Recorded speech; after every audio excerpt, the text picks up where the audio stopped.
नईर बुखारी साहब, सबसे पहले तो ये बताइएगा कि पीपल्स पार्टी पीडीएम से बड़ा प्रिंसिपल्ड पोजीशन के साथ निकल गई कि हम इस तरह से साथ नहीं चल सकते अगर स्टेट इंस्टीट्यूशंस पर इस तरह के ब्लेटेंट अटैक्स हों, जिस पर हमने देखा कि पूरी कौम ने, चाहे वो किसी भी जमात के वोटर्स और सपोर्टर्स हों, सेंसिबल पाकिस्तानियों ने आपको भरपूर तरीके से सपोर्ट किया इस स्टैंड पर।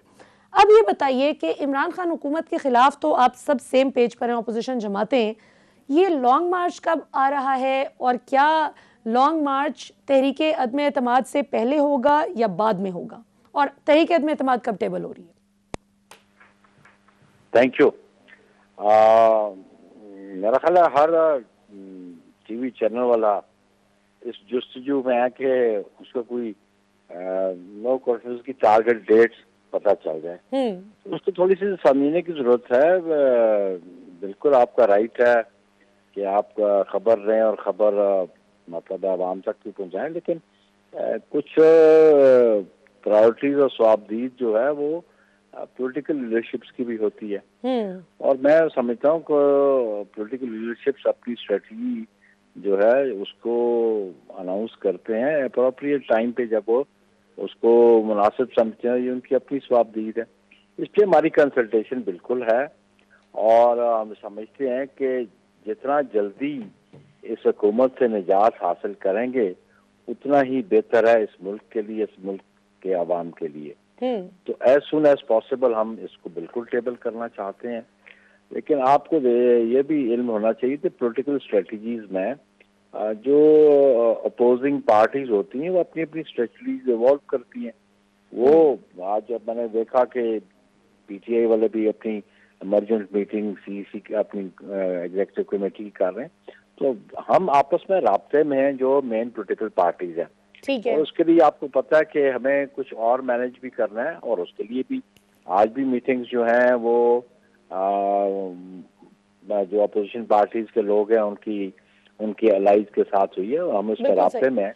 बिल्कुल और सही। हम इंशाल्लाह बहुत जल्द इनसे निजात हासिल कर लेंगे। अच्छा, ये बुखारी साहब ये बताइए कि पीपल्स पार्टी के साथ जब शहबाज शरीफ साहब ने रब्ता किया, और जाहिर है कि नवाज शरीफ और शहबाज शरीफ का जो एक सोच में एक तजाद पाया जाता है, भले इमरान खान के खिलाफ वो एक हों लेकिन स्ट्रैटेजी दोनों भाइयों की मुख्तलिफ है, और ये साफ नज़र भी आता है। हमें नून लीग के बहुत मुस्तनद ज़राए भी ये सारी डिटेल्स हमारे साथ शेयर करते भी हैं कि इख्तलाफ कहाँ पर है।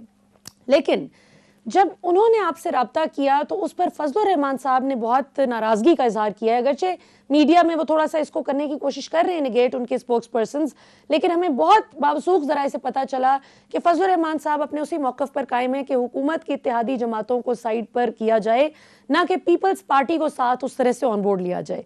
तो इस सिचुएशन को आप किस तरह से देखते हैं? How is People's Party viewing this situation?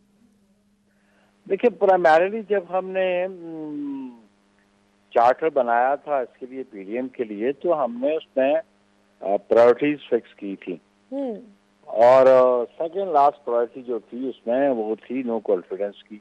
सही। और उससे पहले की थी लॉन्ग मार्च की। लास्ट प्रायोरिटी हमने रखी थी कि वो ऑप्शन बी रेजिग्नेशन वाला भी इस्तेमाल करेंगे। ठीक है।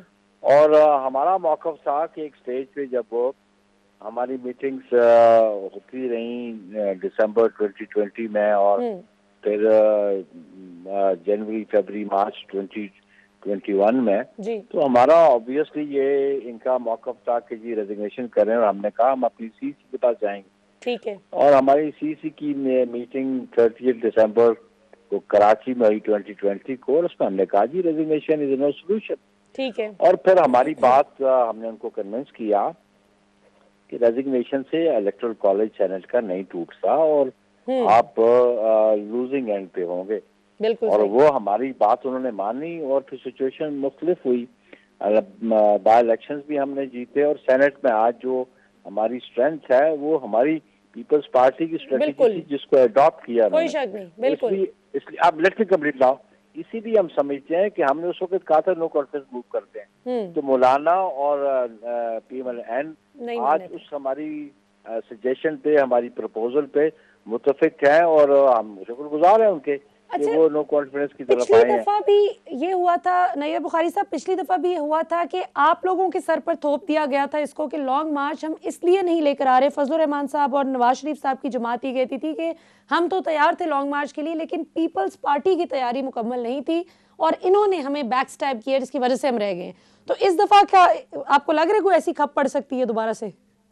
ख्याल है आपने जो क्वेश्चन फॉर्मुलेट किया है वो फैक्ट्स पे बेस्ड नहीं है, और चौधरी मंजूर साहब इसमें गवाह हैं सर, वो ऑन रिकॉर्ड उनकी स्टेटमेंट मौजूद है, उन्होंने खुद ये इस चीज को एडमिट किया था कि जिस मीटिंग में ये तय हुआ था, मैं उस मीटिंग में पार्टिसिपेट कर रहा था जो 16 मार्च 2021 को हुई थी और 25 मार्च की टारगेट डेट थी, और उसपे पीडीएम की दीगर जमातों ने ये कहा कि हम जब इस्लामाबाद पहुंचेंगे तो रेजिग्नेशन सेंटर करेंगे। तो हमारा मौक़िफ़ था, तो ये तो कभी डिसीजन नहीं था, ये सब्सिक्वेंटली दो जमातों ने मुसल्लत करने की कोशिश की है। और इस बात बेसिक हमारा डिसएग्रीमेंट इसी बात पे था, ठीक है, जो हमारा डिसएग्रीमेंट हुआ और जिसपे हमारी अलहदगी भी हुई पीडीएम से, और पीडीएम और हमारे आपस में खलीज होगी। बुनियादी बात ये थी कि उस 16 मार्च की मीटिंग पे ये बात इशू रेज हुआ था कि जब हम इस्लामाबाद पहुंचेंगे तो रेजिग्नेशन, तो मैं समझता हूँ उस वक्त शायद वो दीगर जमातें तैयार नहीं थी, पीपल्स पार्टी तो तैयार थी, हमने तो अपना होमवर्क किया हुआ था। आज भी हमारा होमवर्क है और उनकी जमातों का भी जो उन्होंने 23 मार्च को करना है वो करेंगे। देखिए ये बात ये है कि ये पॉलिटिकल प्रोसेस है, इस प्रोसेस में सियासी जमातें अपने एफर्ट्स करती रहती हैं, बिल्कुल और सही। हमारा ये एफर्ट अच्छा, है और ऑब्जेक्ट हमारा ये है कि हुकूमत से हम निजात हासिल करें। अच्छा नैयर बुखारी साहब, इसमें कोई शक नहीं है कि जब ये हमने 1.5 साल पहले सारी पीडीएम बनी, तश्कील हुई, सितंबर 2020 ऑनवर्ड्स हमने देखा कि नून लीग और फजलुर रहमान साहब की जमात बड़ी जज्बाती फैसले करते थे, बड़े बड़े बयान भी देते थे, अब आर या पार होगा इंशाल्लाह, ऐसे घर भेजेंगे वैसे भेजेंगे।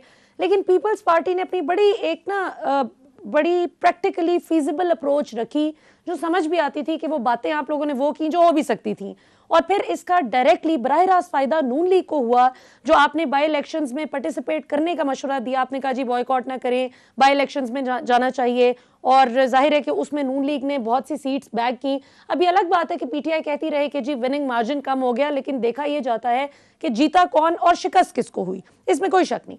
लेकिन अब आप ही की जमात के कुछ जराए हमें बताते हैं कि ये धड़न तख्ता की जो बात करते हैं कि हम इनका तख्ता उलट देंगे, हमने कोई नहीं आम इंतखाबात से पहले कोई इस किस्म के किसी एडवेंचर का हिस्सा बनना, पीपल्स पार्टी सिंध हुकूमत नहीं गिराएगी। अभी आप क्या कहेंगे इस हवाले से, क्या ये रूमर्स दुरुस्त हैं जो आपकी जमात से आ रही हैं? मेरा ख्याल है ये रूमर्स ही हैं। बात यह है कि नो कॉन्फिडेंस के बारे में मौलाना फजल रहमान साहब की स्टेटमेंट है कि हम सेंट्रल गवर्नमेंट में हम नो कॉन्फिडेंस हम नहीं लेके आएंगे, बाकी सूबों में लेके आएंगे। लेकिन ये आइन में कहीं भी दर्ज नहीं है कि जब नेशनल असेंबली में नो कॉन्फिडेंस मूव हो तो उसके साथ किसी प्रोविंशियल असेंबली में मूव हो जाए, ये तो कहीं लाजमी बात नहीं है।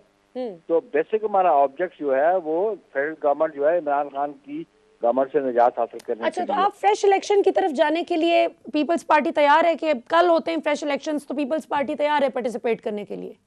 हम समझते हैं कि इस मुल्क के जो मसाइल हैं उनका हल नए इलेक्शंस में है, और पाकिस्तान पीपल्स पार्टी ये बात समझती है, दीगर जमातें भी ये समझ रही हैं। अब देखें ना, ये जो बात लोग ये कहते हैं कि जी 1.5 साल के लिए बैठना चाहते हैं, 1.5 साल में कोई गवर्नमेंट आके इन इशू को रिजॉल्व नहीं कर सकेगी। बिल्कुल बिल्कुल सही बात है। बड़ा शॉर्ट टर्म होगा।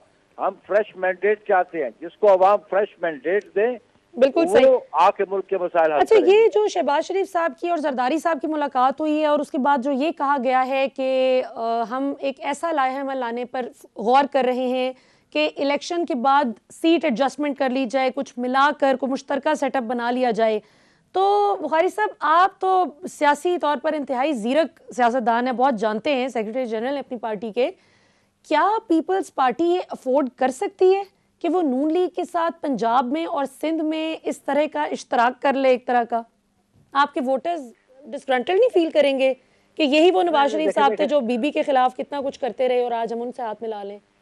देखिए, दीज आर ऑल स्पेकुलेशंस ना जी, और आप ये देखिए सियासत में परमानेंट मुखालफतें और परमानेंट दोस्तियां नहीं होती हैं। आप देख लें कि हम 90s की पॉलिटिक्स को देख लें, फिर आप 2006 की पॉलिटिक्स को देख लें ठीक है। कि जब हमने चार्टर ऑफ डेमोक्रेसी साइन किया। आप 2007 के इंतखाबात को देख लें, मियां नवाज शरीफ साहब कंटेस्ट नहीं करना चाहते थे, मोहतरमा बेनजीर भुट्टो शहीद साहब ने इनको परसुएट किया कि फ्रेश इलेक्शंस, आप इलेक्शन में पार्टिसिपेट करें। और फिर वो उस वक्त को जिन्होंने जो इत्तेहाद बनाया था इमरान खान ने और जमात इस्लामी ने और तकरीन ने, मियां साहब भी उसका हिस्सा थे और बाइकआउट वाले थे, लेकिन अल्टीमेटली मियां साहब ने उसे हिस्सा ले लिया और बॉयकॉट नहीं किया। बिल्कुल। अच्छा, लेकिन अभी हम आए, वो तो ठीक है, माजी का हिस्सा है, लेकिन अभी आप ये कह रहे हैं कि पीपल्स पार्टी और नून लीग कोई मिलजुल कर इलेक्शन के बाद सेटअप नहीं बनाएगी। Is that what you saying कि it's just a speculation? Dialogue होता है, डेलिब्रेशंस होती हैं, व्हाटएवर इज सुटेबल जिस पॉलिटिकल पार्टी को उसके वो फैसला करती हैं। अच्छा, धरना शर्मा देने का प्लान है? अभी आप क्यों प्रिज्यूम कर रही हैं? देखिए, सहाफी का और पॉलिटिकल एनिमल्स जो होते हैं, जो एनालिसिस करते हैं हर वक्त पॉलिटिक्स पर, वो पॉसिबिलिटीज पे गौर करते रहते हैं ना। तो हमारा तो काम है आपसे खबर निकालना कि हमें कोई आप इनसाइट दें कि क्या चल रहा है। ये बताइए कि कोई धरने शरने का है कोई प्लान आप लोगों का? कोई धरना देंगे आप लोग मिलकर? ऑब्वियसली जब हम आएंगे तो हम सिचुएशन को एग्जामिन करेंगे, देखेंगे क्या चीज सूट करती है, क्या चीज हमें करनी चाहिए जिससे हम अपना ऑब्जेक्टिव अचीव कर सकें। ठीक है। That time will take a decision.